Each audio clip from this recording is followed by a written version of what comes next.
All right. We got the side panel off the GS. We got a seamstress tape. I use this a lot for metal fab and whatever else, but it's easier to let this just sit wherever, I don't know, than having a big tape measure. But I mean, whatever works, it's all good. So what I'm going to do, I'm going to measure right here to this line to the edge of our stripe. And we've got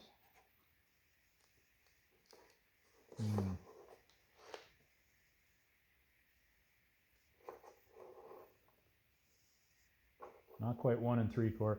We're going to go metric in this case, which I never do.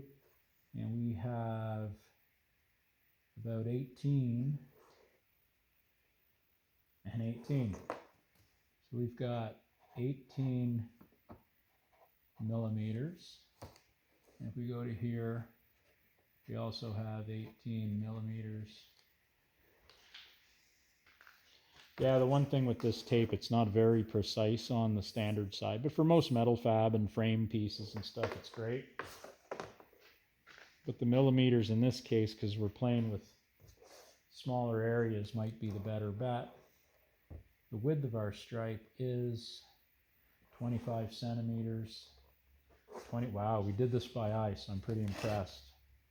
So 25 millimeters. And that's from here to here. And I mean, I'll know that that's all the way up because we're going to have it the same. We're going to be running this because our stripe is going to be that gold, everything else dark blue, and this is going to really pop. Look at that, we could actually move it up. There's another set of holes up here. We might try that. Before I pull this tape off, we'll pop that off. Like here they have it centered, but because we have this stripe, it might look a little cooler up high. So let me get a tool and we'll try that.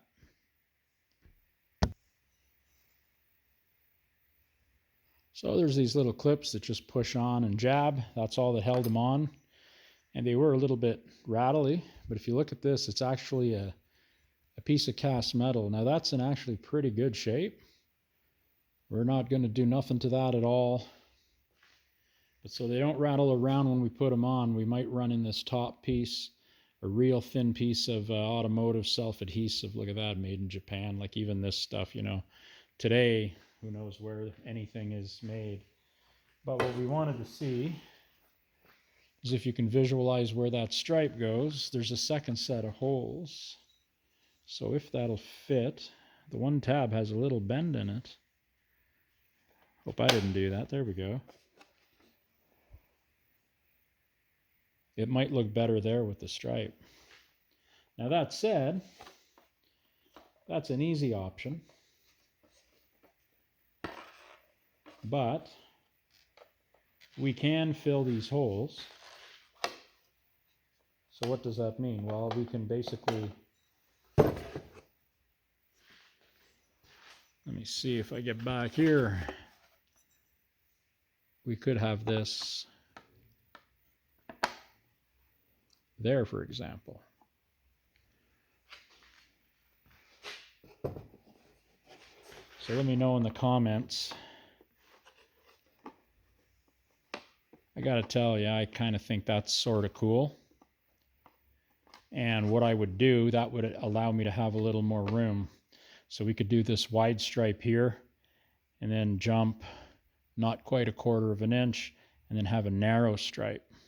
And then on the tank, we'd do the same thing. Off to one side, we'll do a narrow 1/4 inch stripe. Now, I don't pinstripe the way these guys did with stickers. What I like to do is I'll run vinyl tape over a painted stripe, paint, and then pull the vinyl, and then you have perfectly crisp lines. I know they do make this paper automotive tape in what they call fine detailed versions, but I'm going to be honest, nothing, and I mean nothing, is as detailed as when you use that vinyl pinstriping tape. That stuff is amazing. So let me know in the comments here.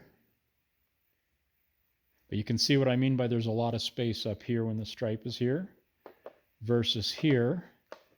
which does give us a little more room between the stripe. So original's 1, up higher is 2, and here's up higher forward, which I don't like. So we'll call this the third choice. We'll go right there. And I think that or up here are the two main choices. The stock position sort of sucks. The good thing about using the holes, whether we go there or there, is we can get away with not making holes. So I think I'm going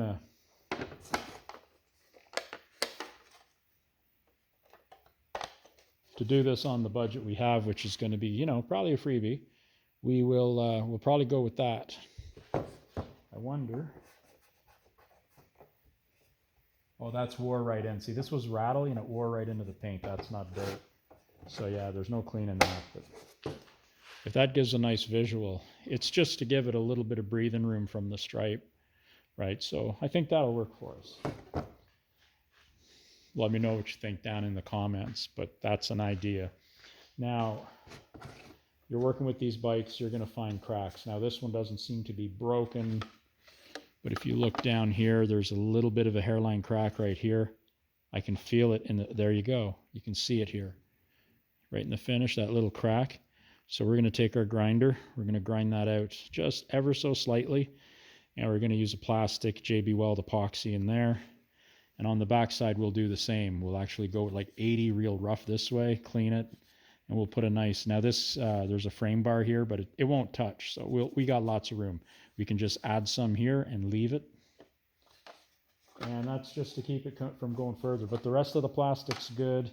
The nibs are good. The rubbers where these hold on are soft. It just sits on basically 2 flat pins or plates or whatever that just stick up here. And then you push this on. So yeah, they're in good shape. Let me see the other one, because maybe it's not. And there we have the bad crack. So you see the same crack there, but this one, you can move it and it's open. So we're definitely going to have to grind that out and fill it. Yeah, see, it won't open one way but the other way, so the crack's on an angle. But that's from someone pulling it off, and they didn't realize what you do with these on this bike. When you take the battery out, you can get your finger down through the hole and you can touch this. And if you push on it real hard and grab it with your other hand, it'll wiggle right out and you won't break all your plastics. Now this side you can see there's some kind of gook. So someone put some gook here and put these back on because they probably felt that it was loose and rattling around. This one had never been repaired, but it was starting to rattle around. And I mean, that's just from these things maybe getting, you know, weak or loose or whatever over time. Now this side, they're actually a little rusty. And it's on the right-hand side, so that's probably because the battery sits right beside here and maybe it vents.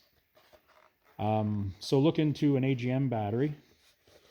They're non-spillable, so I'm imagining they don't vent a whole lot. That might be the way to solve that. But, you know, anything that steams out of a battery once in a while is corrosive, right? Because there's acid in there. So if your particular bike can get away with an AGM battery, I mean, that's not a bad thing. We're just twisting round and round gently, reaching underneath, because, and I'm sure there's a tool for this, but they're, oh yeah, that's rusty as hell. We're not putting that back on.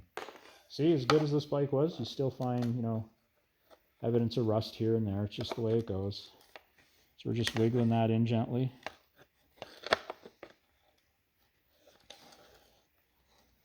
We'll put new clips on if we use clips at all.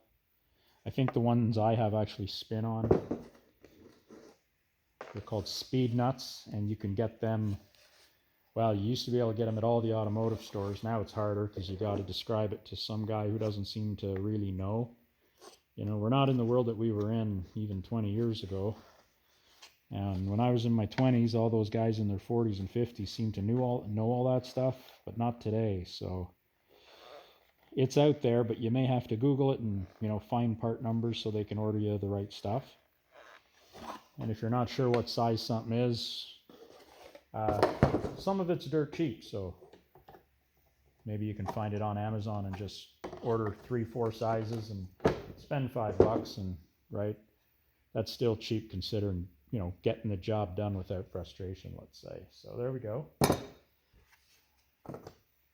And the same thing, it's got the second set of holes.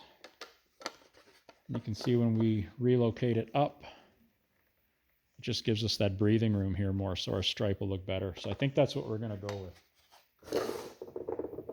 But I mean, if you think it looks better in the stock location or in that stock but forward location, let me know in the comments. It's hard to tell on the bike, but on the bike, these actually look minuscule because, you know, 1980 750s. It's a big fat motor, real wide frame, wide seat. It's going to be a big bike. But anyway, yeah, we hit over 10 minutes, so we're going to stop the video there. And I'll bring you back when we do a little more. Thanks for watching.